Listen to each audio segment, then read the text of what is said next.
రాక్షస కేలి సహించడు ఉచ్చల శేషమునుంచడు అసాధ్యుడు సహనము తెలిసిన భక్తుడు సమరము పిలిచిన భద్రుడు సైన్య సమస్తము ఒక్కడు అసాధ్యుడు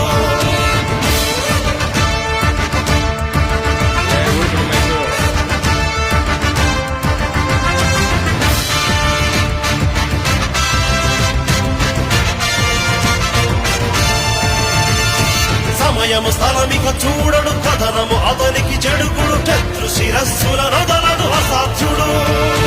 కనబడి దుడుకుక